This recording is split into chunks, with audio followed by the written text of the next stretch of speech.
에돔의 교만, 하나님의 심판과 회복의 메시지. 하브루타 학습법을 기독교 교육에 적용하여 질문과 대답의 형식으로 구성하였습니다. 질문자와 대답자 역할을 번갈아 맡으며 대화를 통해 성경의 깊은 의미를 발견해 봅시다. 민준아, 오늘은 오바다서에 대해 이야기해보자. 오바다서가 어떤 내용인지 알고 있니? 오바댜서는 성경에서 가장 짧은 책 중 하나인데 하나님께서 에돔이라는 나라를 심판하신다는 내용이야. 맞아. 그런데 에돔이 어떤 나라인지 알아? 에돔은 야곱의 쌍둥이 형 에서의 후손들이 세운 나라야. 그러니까 이스라엘 사람들과 사촌 같은 관계였지. 와, 정말 잘 알고 있네. 그런데 왜 하나님께서 에돔을 심판하신다고 하셨을까? 오바댜 1장 3절부터 4절을 보면 너희 마음의 교만이 너를 속였도다. 바위 틈에 거주하며 높은 곳에 사는 자여, 네가 마음에 이르기를 누가 능히 나를 땅에 끌어내리겠느냐 하니 네가 독수리처럼 높이 오르며 별 사이에 네 보금자리를 둘지라도 내가 거기에서 너를 끌어내리리라라고 나와 있어. 에돔이 너무 교만했던 것 같아. 그렇구나. 에돔이 왜 그렇게 교만했던 걸까? 혹시 특별한 이유가 있었을까? 오바댜서를 보면 에돔은 산악지대에 살았고 그 지형이 천연요새 같아서 적들이 쉽게 침략할 수 없었대. 그래서 자신들은 안전하다고 생각하고 교만해졌나 봐. 아, 그래서 하나님께서 바위 틈에 거주하며라고 말씀하셨구나. 그런데 에돔이 교만한 것 말고도 다른 죄도 있었을까? 가장 큰 죄는 에돔이 이스라엘, 자기 형제 나라가 어려울 때 도와주지 않고 오히려 해를 끼쳤다는 거야. 10절부터 14절에 보면 예루살렘이 공격받을 때 에돔이 이스라엘을 도와주기는커녕 약탈에 동참하고 도망가는 사람들을 잡아서 적들에게 넘겼다고 해. 정말 슬픈 일이네. 자기 친척인 이스라엘이 어려울 때 도와주지 않고 오히려 해를 끼쳤으니 하나님께서 화가 나셨겠다.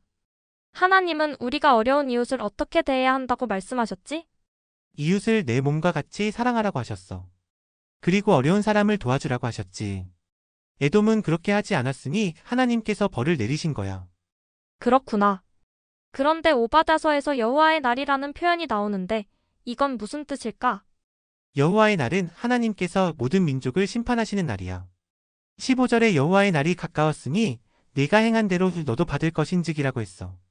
나쁜 일을 하면 그대로 돌아온다는 뜻인 것 같아. 그럼 에돔만 심판받는 게 아니라 다른 나라들도 심판받는다는 거네? 맞아. 오바댜서에서는 에돔의 심판에 대해 많이 이야기하지만 모든 나라가 하나님 앞에서 자기 행동에 대해 책임을 져야 한다고 말하고 있어. 그런데 민준아, 오바다서는 계속 슬픈 이야기만 하는 건 아닌 것 같아. 마지막 부분에서는 희망의 메시지도 있는 것 같은데? 맞아. 17절부터는 이스라엘의 회복에 대한 희망의 메시지가 나와. 시온산에서 피난한 자가 있으리니 그 산이 거룩할 것이요. 야곱 족속은 자기 기업을 차지할 것이라고 했어. 그럼 하나님께서 에돔은 벌하시지만 이스라엘은 다시 회복시켜 주신다는 거구나? 응. 하나님은 공의로우시지만 동시에 자비로우신 분이셔. 이스라엘도 잘못했지만 하나님은 그들과 맺은 약속을 지키시고 그들을 회복시켜 주신대. 왜 하나님은 이스라엘을 특별하게 생각하셨을까? 에돔도 아브라함의 후손인데? 하나님은 아브라함, 이삭, 야곱과 특별한 언약을 맺으셨고 그 약속을 지키시는 분이셔. 하지만 에돔이 하나님을 무시하고 이스라엘을 괴롭혔기 때문에 심판을 받는 거야. 오바댜서의 마지막 구절은 어떤 내용이야? 마지막 21절은 구원받은 자들이 시온산에 올라와서 에서의 산을 심판하리니 나라가 여호와께 속하리라고 해. 결국 모든 나라와 권세는 하나님께 속한다는 의미야. 와, 정말 깊은 의미가 있네. 그럼 오바다서에서 우리가 배울 수 있는 교훈은 뭐라고 생각해? 나는 3가지 교훈을 배웠어. 첫째, 교만하면 안 된다는 거. 둘째, 어려움에 처한 이웃을 도와야 한다는 거. 셋째, 하나님은 공의로우시지만 자비로우신 분이라는 거야. 정말 좋은 교훈이네. 나도 교만하지 않고 친구들이 어려울 때 도와주는 사람이 되고 싶어.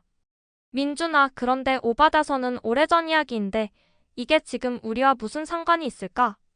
좋은 질문이야.